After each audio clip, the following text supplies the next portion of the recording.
Hi there and welcome back to the Headbangers Ball New Talent Special. You just saw Swedish rockers Clawfinger, who of course are going to be supporting Alice in Chains on their upcoming tour in October. And right now we have reached, I guess you could say, the climax of our program, because we're going to hook up now with Rage Against the Machine, and I'm joined by Tom. So Tom, very nice to see you. How are you doing today? Doing just fine, thank you. It's a pleasure to be here in Holland.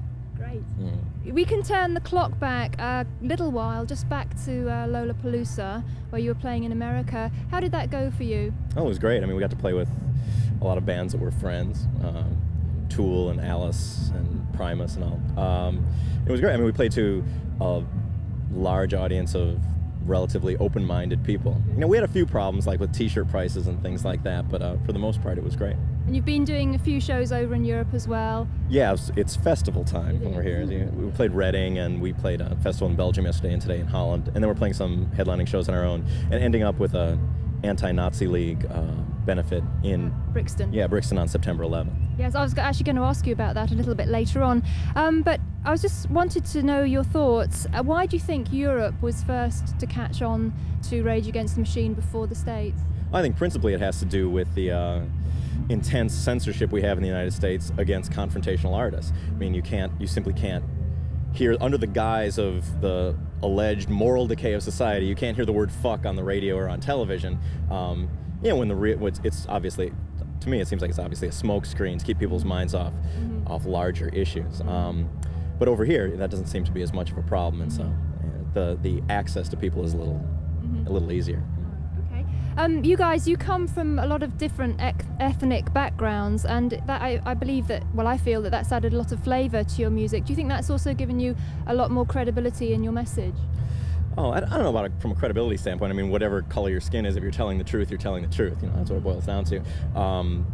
But you know, obviously some of the ethnic backgrounds of different people in the band, myself included, has helped to kind of fuel dissatisfaction with the system under which we live, and because of the way that you're treated. You know, in some interview the other day, they asked me, you know, well, what were some of the formative political events in your life? And I was I named like a couple of, like this KKK demonstration that I went down to protest and this stuff. But then I realized that no, I mean, it all comes from having brown skin in America. You know, you start with it, you start your political education on the playground in kindergarten when kids start name calling and you have to defend yourself. You know, that's when it all starts. So that's why this whole anti-fascist, anti-racist, anti-Nazi League thing that we're promoting this time around is very important. We brought the anti-Nazi League to all of our shows on this tour, and it's ending up, what we're trying to do is, it's really a two-pronged thing. On the one hand, on an informational and educational level, to let people know basically that it's just not cool to be a fascist. You know, nobody's born a racist. There's no such thing as a racist gene, right?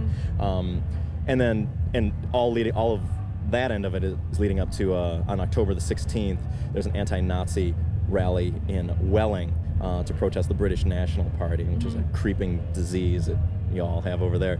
And we encourage everybody to show up and express how you feel about the fascists. But then on the other hand, there's an informational level and there's a street action level. You know, it's one thing to sit back and just complain about the rise in racism. It's another thing to get out in the street and kick the shit out of Nazis, and we encourage the latter.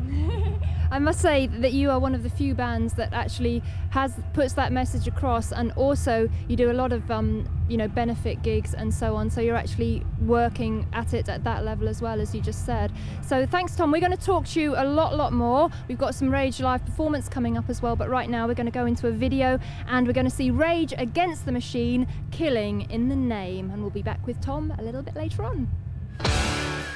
Tom from Rage Against the Machine is still with me on this Headbangers Ball New Talent Special, and in the last segment there you were telling us a little bit about what you've been actually doing at a street level to support the causes that you deal with in your lyrics.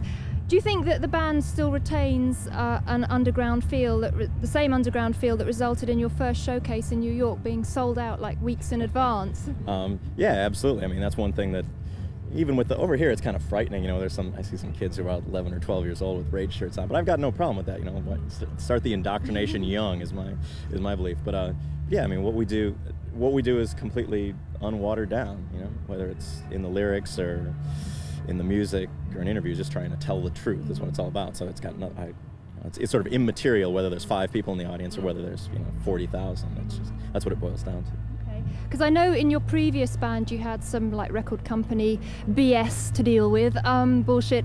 Was that? I know it's very important for Rage to, you know, have total creative control and no compromise, and obviously that must work with the label you're with at the moment. Yeah, I mean, record company BS? No, couldn't imagine such a thing ever happening. Yeah, I mean, that was one of the key. We weren't even interested in doing a record deal with an independent label because we thought that was compromising an amount of control. And in a few instances, you know, it's a matter of educating the label to our specific, you know, needs, our specific eccentricities, and that we want everything to be, you know, we have complete artistic control over every aspect of what we do, and maintaining that pure is something which is very important. And for the most part, record labels are, you know, they're big companies that are they sell a product, you know, and you know, educating them to let them know that we're not a box of Tide or something like that is something that is important in it. And there's roadblocks along the way, but we've been persistent. But do you think as the band gets bigger and more successful, that's going to become increasingly difficult to do, to retain that total control? I think that it's not to retain that control. I mean, that's gonna remain absolute, but to retain that kind of to remain unwatered down in people's eyes, irregardless of what it is we do, because I know that that's going to remain pure. I think it's important to really push the activist agenda, and that's what we're doing, so that it's not just entertainment and it to some people it will become immaterial what we have to say if it's kept within the confines of recorded music and what we do on the stage. That's why it's important to take it to the streets, like we're planning to do this anti-Nazi thing, and we've got some, you know, projects in the States happening as well. So. Moving on to the self-titled debut album, I was interested to see that you decided to produce that yourselves. Now, was that because you felt that you were the only people that had the total vision of what you wanted? Yeah, absolutely. And we wanted to, we just wanted to capture the moment. You know, we wrote those 10 songs and wanted to get them in as raw a format as we possibly could. And so we hired very inexperienced record producers ourselves to do the job.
The key will break it. I've got no patience now, so sick of complacence now. I've got no patience now, so sick of complacence now. Sick of you. Time has come to play.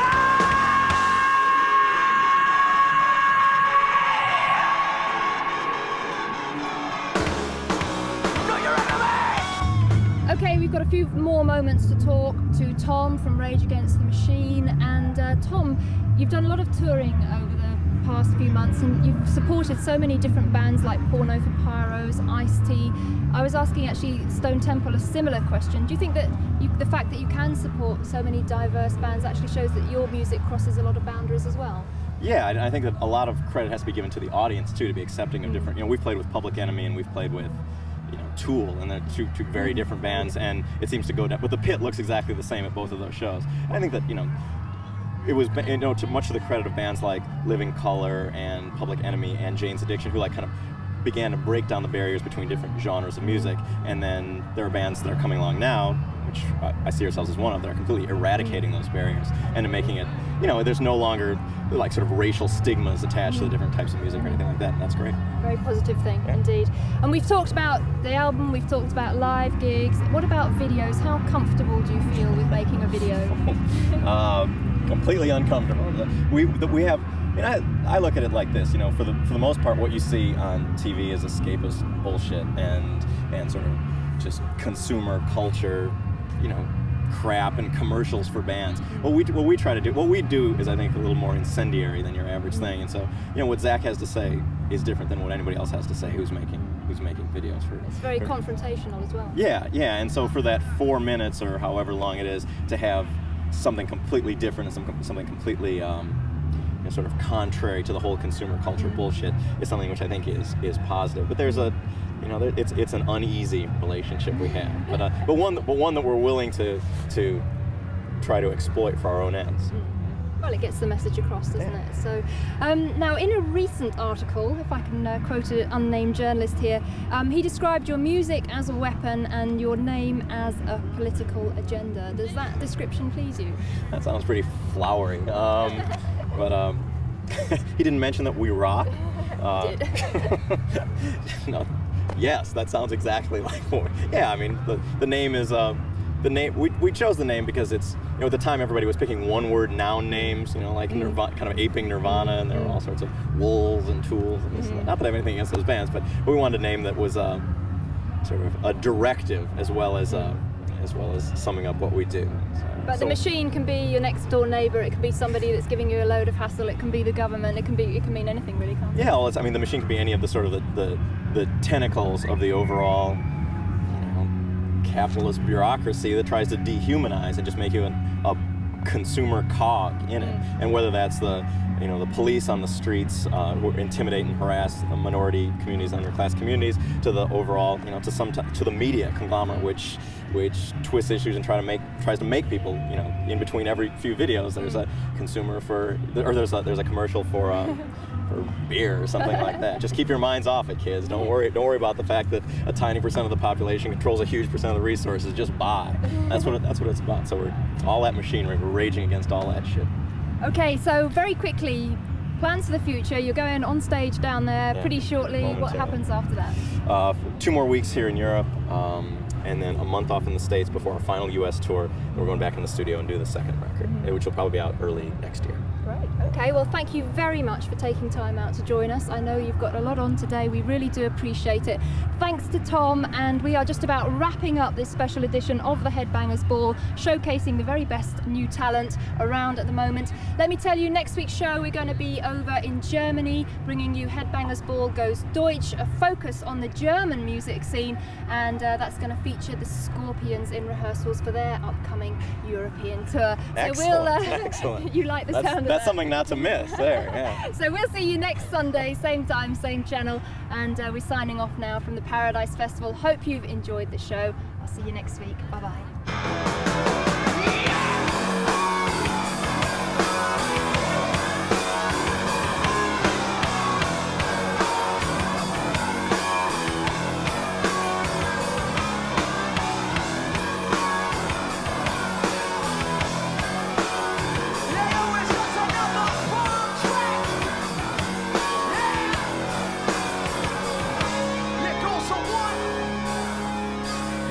Another bomb track.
My thoughts are here and you begin to fear that your guard will get pulled if you interfere with the thoughts from a militant mind.